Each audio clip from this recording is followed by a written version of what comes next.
समस्त को नमस्कार मु विनीत स्वागत करुँची मो यूट्यूब चैनल आउ एक फ्रेश वीडियो रे सांग मैंने केमती अच्छा समस्ते आशा कर समस्त भले थे मुझे भल अच्छी खुशी अच्छी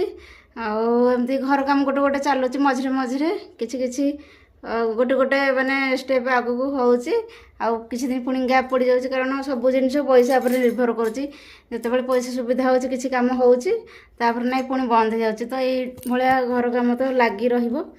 घर काम तो करूले सरबनी से तो सेमती लगिकी आज किसी ब्लॉग ना गोटे कथा आपण मान सेयार करी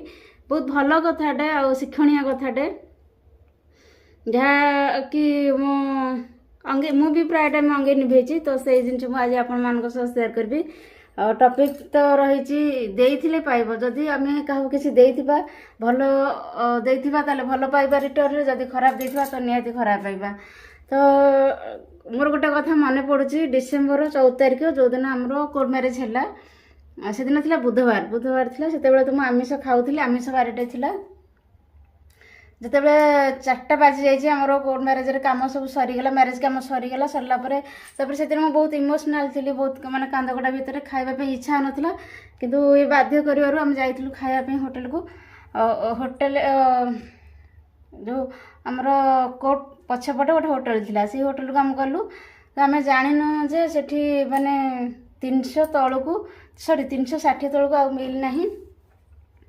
तो आम भाविलु 60-70 टका मिल रे खाई पलि आसबू किंतु जिते आम से पहुँचलु से होटेल भितर से गोटे मिल दाम थिला 360 टका आ जोटा कि थिला मटन भात सालड किंतु आम पाखे तो एत पैसा नाला टोटाल से दिन पोछा पोछा पूरा पैसा मो पाखु पैसा नाला किंतु दी जन भोकर एत माने इमोशनाल दुख थिले भी भोक माने पेट कौन जानूँ ना कौन पेट माने भोक एत जोरे कौन करूँ तापर से गोटे मिल आम मगेलु नाई ये से आइडिया खर्च कले कहले नाई गोटे तरकारी दियो गोटे प्लेट तरकारी दियो आउ 2 प्लेट भात दे दियो आमको तो सीटी मौसा जड़े थे आमको 2टा खली भात देले सालड देले सामान सामान आउ तरकारी जो देले गोटे जगार तरकारी देले आउ गोटे जगार एक्स्ट्रा झोल किसी दे देथिले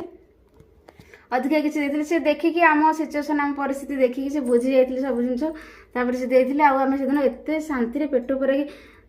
मटन खाइलु मटन भात सालड माने एते टेस्ट होइथिला कहबार नाही